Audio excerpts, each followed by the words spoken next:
The streets are quieter now. Last night, laughter echoed down sidewalks. Children shuffled in oversized costumes, and porch lights glowed like tiny stages. The candy bowls are empty this morning, the decorations slightly tilted after the night's breeze. On one dining chair sits a plastic mask, its elastic strap stretched and tired. It waits, forgotten, in the pale light of the day after Halloween. Most masks are meant for a night. You put them on for fun, play a role, and let them go when the party ends. But some masks linger. They slip into the workday smile you put on at 9 a.m., the polite nod in a meeting, the "I'm fine" offered at dinner when you're not. These masks don't make noise when they come off, because they never do. They just stay, day after day, pressing closer to your skin. Imagine sitting at the kitchen table, the mask on the chair across from you like a quiet guest. Your coffee is cooling, untouched. You rub your forehead, already tired, though the day has only begun. There's nothing frightening here, no ghosts or skeletons like last night, and yet the air carries its own weight. The truth is, masks are heavier than they look. The plastic ones from Halloween pinch after an hour, fog with your breath, leave a faint mark on your cheeks. The everyday ones, the smile you force, the silence you wear, leave deeper marks. You feel them most at night, when you fall into bed and wonder why you are so tired from a day of pretending. It's not just the pretending, it's the fear behind it. Fear that if you took off the mask, someone would flinch or turn away, or fail to understand. So you hold it on a little longer, hoping tomorrow will be easier. And yet, there is another truth. Every mask has an edge. Every mask can be set down. The one on the chair proves it. Left behind after the laughter, it waits as a reminder. What is playful for a night becomes suffocating if you never let it go. #Meta, username Slate, license 0.05. Maybe you remember your own Halloween as a child. The thrill of transformation, the rush of being someone else for a while. That thrill is harmless when you know you'll come home and peel the costume away. But now, as an adult, the disguises feel less like play and more like duty. You smile when you're weary. You laugh when you ache. You act strong when your arms tremble. The mask on the chair doesn't accuse you. It simply sits there, waiting. Silent proof that you don't have to carry it into today. And yet, you feel its pull. After all, the mask has protected you. It made the workplace smoother, the conversation easier, the relationship less risky. But at what cost? This morning's scene is quiet, ordinary, almost forgettable. And yet in its stillness, a question whispers. What if the mask you wore for fun one night never came off?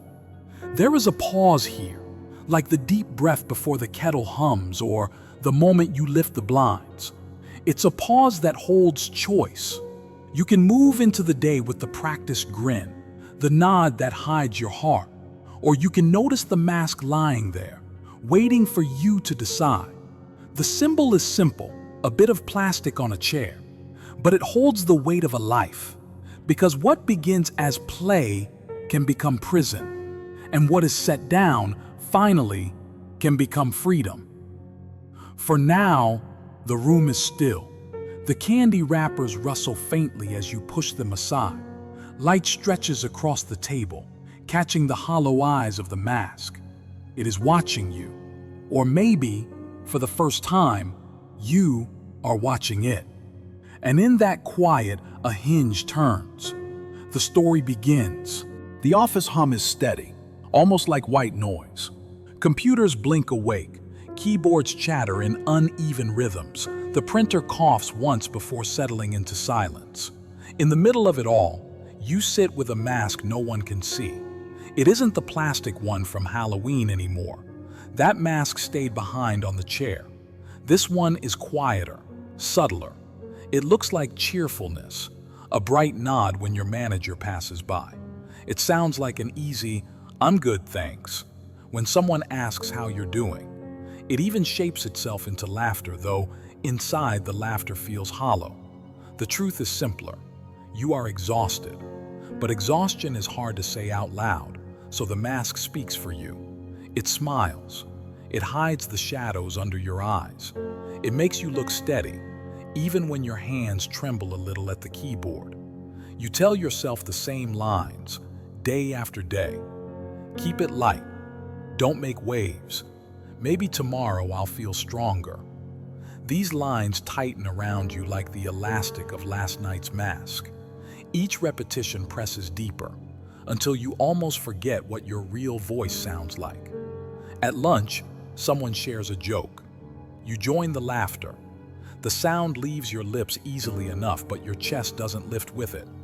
You wonder, quietly, if anyone notices the difference. Then you correct yourself. Of course they don't. The mask is working. And at home, the pattern continues. You sit at the table, listening more than speaking, nodding even when you disagree. Sometimes silence feels safer than truth. It spares the awkward pause, the possible argument, the risk of being misunderstood. Silence, too, is a kind of mask. It is strange how something that begins as protection can turn into a prison. The smile was once a bridge, helping you connect when words were hard. The silence once gave you time to gather your thoughts, but now both feel heavier. They do not serve you, they silence you. The mask does not slip when you are alone either. It waits in your reflection. Eyes that don't quite meet themselves in the mirror. Shoulders that slump as soon as the door closes. Pretending is heavy work, and by evening you feel the weight of it pressing down, layer after layer. Still, you try to keep perspective. I'm lucky, you whisper to yourself. Others have it worse. I shouldn't complain. These words too become a disguise. Gratitude is important, yes, but used like this it becomes another mask, another way of hiding what aches. And deep down, you know what aches. It isn't just tiredness. It is the loneliness of being unseen. It is the quiet ache of not sharing the truth of who you are, your fears, your doubts, your tender heart. The mask hides pain, but it also hides possibility. If no one sees the real you, no one can love the real you. And that thought stings most of all. Still you wear it, because the mask feels safer, because it feels less risky to pretend than to reveal. But somewhere inside, the question won't let go. How long can I keep this up? You glance again at last night's plastic mask, still resting on the chair in memory. Its hollow eyes remind you of your own forced smile. The similarity is too sharp to ignore, and the whisper grows louder. Pretending might feel easier, but it is costing you something precious. For now, though, you keep moving. The office hum continues, the dinner plates clink, the mask holds, but inside, you feel the pressure building, and in that pressure, a hinge begins to turn toward a crack, toward a moment when the mask will no longer stay in place. The day is ordinary enough until it isn't. You are walking through the motions, emails, small talk, the rhythm of another day where the mask stays steady on your face. Then, something shifts. Not loudly, not dramatically, just enough to crack the surface. It happens when a colleague pauses by your desk. They tilt their head, studying you for a moment longer than usual.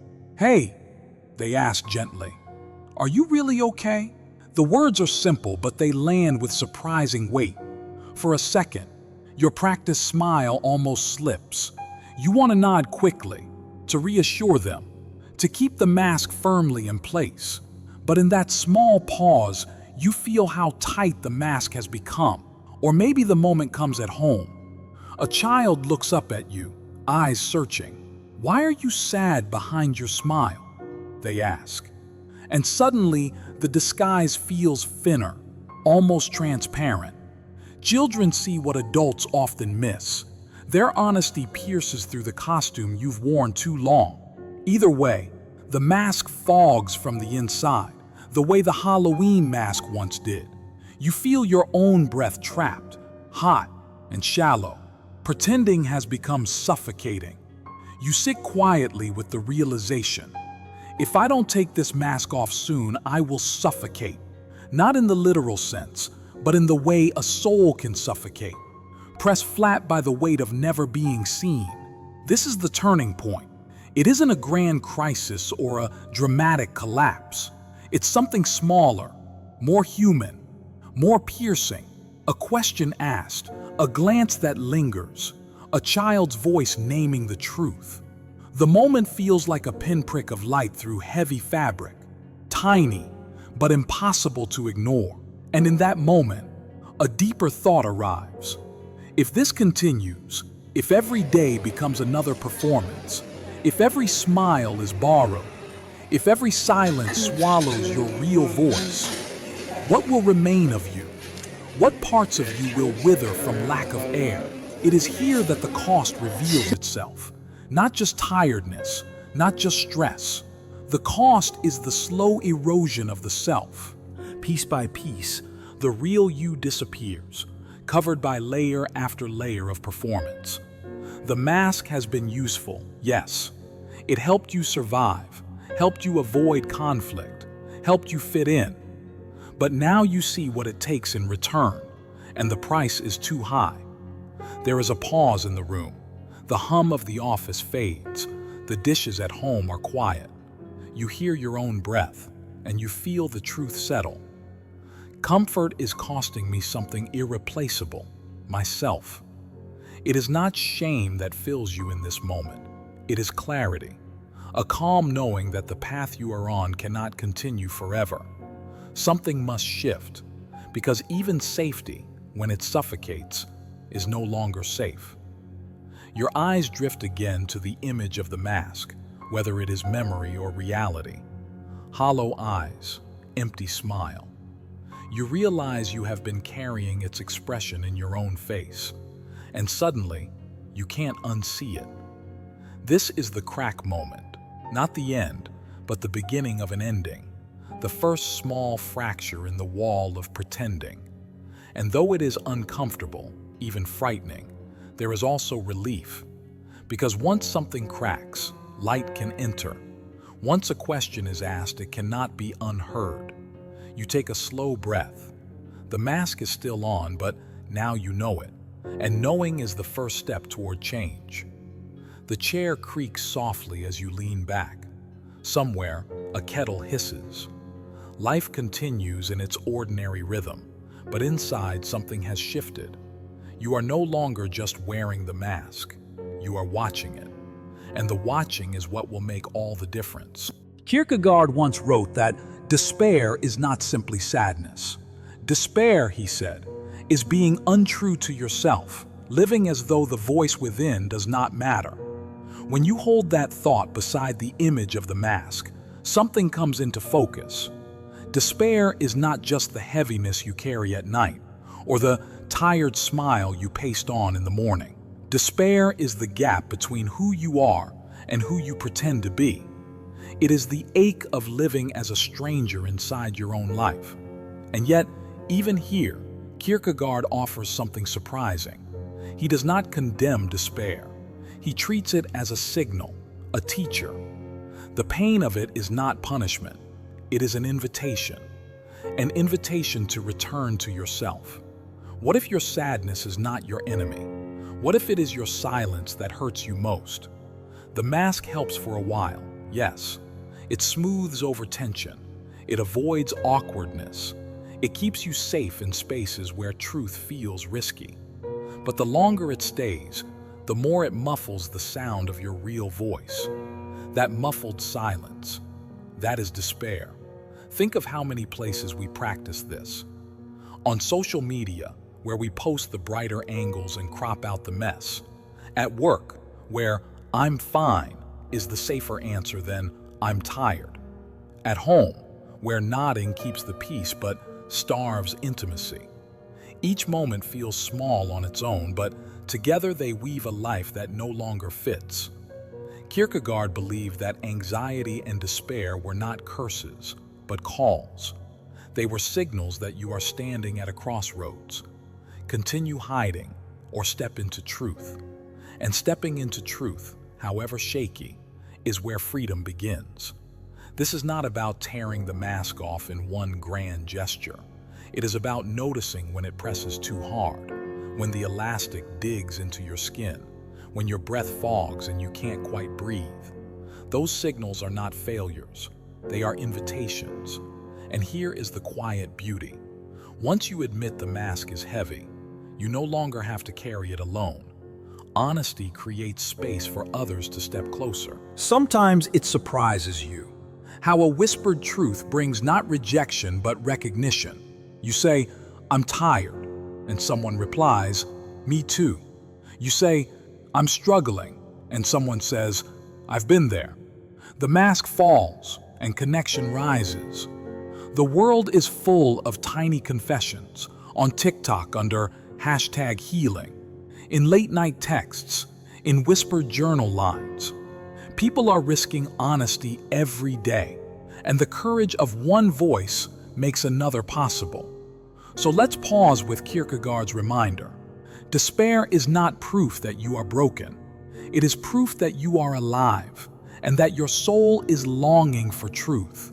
When you hear the hum of the office or the clatter of dishes at home, listen for the quieter hum beneath it, the call to breathe, to speak, to live as yourself. That hum is your real life, asking you to step in. The mask is still on the chair. It doesn't need to be destroyed. It simply doesn't need to be worn every hour of the day. You can choose to set it down, if only for a moment, and notice the relief of your own breath filling your chest again. Diamond line. Despair is not the end of you. It is the invitation back to you. And when you see it that way, the mask is no longer a prison. It is simply a reminder. You don't need to wear it forever. The moment of realization has cracked the surface. Now the question becomes simple, though not easy. What does it look like to live without the mask, even for a moment? The temptation is to imagine a dramatic change, a grand unveiling where you cast off every disguise and speak with blazing honesty in every room you enter. But life rarely works that way. Freedom does not come all at once. It comes in small, steady choices that build trust between you and yourself. Kierkegaard reminds us that despair is being untrue to who we are. So the antidote begins in small truths, tiny sentences, small gestures, one step at a time. Start with a single, honest sentence. The next time someone asks, "How are you?" resist the urge to smile and say, "Fine." Instead, try a little truth. "I'm tired today." "It's been a heavy week." Or even, "I don't know how I feel right now." These words may seem small, but they create space. They allow your real self to breathe, even for a moment. Another step. Allow silence to break its disguise. Too often, silence becomes a mask, a way of avoiding conflict or hiding pain. But silence can also be a doorway. The next time you want to nod and move on, pause. Take one breath longer. You don't need to fill the silence with performance. You can let it be what it is. Honest space. You can also write. Keep a notebook or even a note on your phone and answer one question each day. What mask did I wear most today? And what would happen if I set it down? You might be surprised at the answers. Some masks protect, some exhaust, some you're ready to outgrow. Writing them down makes them visible, and what is visible can be changed. Diamond line. Every time you take off one mask, your breath deepens. There are other practices, gentle ones, that can help. Step outside for 2 minutes of air, feeling your own skin in the open light. Place a glass of water by the sink tonight, so tomorrow you'll see it waiting and remember, I cared for myself yesterday. #@Meta. Pause. Sext 0.05. Send one message you've been holding back. Even if it's simple, I was thinking of you. Each act is small, yet each act teaches your heart a new rhythm, honesty, care, connection. And here is the gift. Small truths invite larger ones. When you share that you're tired, someone may nod in recognition. When you allow silence, someone else may fill it with their own truth. When you write down your mask, you may find the courage to set it aside for an hour, a day, or forever. You don't have to remove every mask at once. That would be too much, too fast. Instead, think of it as loosening the elastic, letting your skin breathe again, trusting that you don't need to hide in every room. The power of these small acts is not that they solve everything instantly. It's that they break the illusion that pretending is the only option. They remind you that freedom is possible in small doses, and those doses add up. Kierkegaard's wisdom was not abstract. He was writing about ordinary people, ordinary lives, ordinary despair. And his answer was not grandiosity, but authenticity. Begin where you are. Begin with the smallest truth you can bear to speak. Think of the mask on the chair. It isn't evil, and it isn't your enemy. It is simply waiting, showing you that you have a choice. Today, you can pick it up again, or today, you can let it rest while you speak one sentence that is fully yours. That is how a life changes, not by tearing everything apart, but by reclaiming one small breath at a time. And when you do, you might notice something almost miraculous. The people who truly matter will not flinch. They will meet your honesty with their own. And in that exchange, belonging begins. The day has moved quietly toward evening. The work is done, the dishes stacked, the hum of life softening into stillness. On the chair, the mask remains, unworn now, its hollow eyes catching the last light slipping through the window. You notice it differently tonight. This morning, it looked like an invitation to pretend. Now, it looks like a question. Will you carry it again tomorrow? Or will you leave it where it rests? There is no judgment in the question, only possibility. You reach for the window latch and the air shifts. Cool night air spills into the room, brushing against your skin. You breathe deeply, and for a moment, you realize how rare that full breath has been. With the mask set down, your lungs expand more easily. The truth is simple. The world outside has not changed. The street is the same. The routine will begin again tomorrow. The people around you will carry their own unseen burdens. But you have changed. You have tasted what it feels like to sit without pretending. And that small shift is where freedom lives. Diamond line. Breathing fully is the only costume you were ever meant to wear. The mask will not vanish. Some days, you may pick it up again without thinking.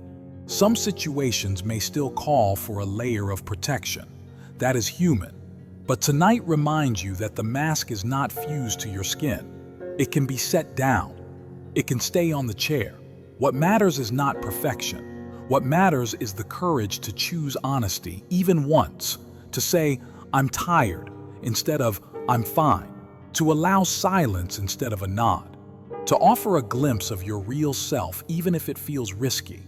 Each time you do, you are teaching your soul to breathe again. You are proving to yourself that despair is not the end of you, but the invitation back to you. The mask on the chair is no longer frightening. It is simply a reminder. You always have a choice. So here is a gentle invitation as the night settles in. Take one small step today. Speak one true line. They were one honest word. Leave one mask unworn. It doesn't need to be grand. It doesn't need to be permanent. It only needs to be yours. The house grows quieter now. You sip water, feeling its coolness on your tongue.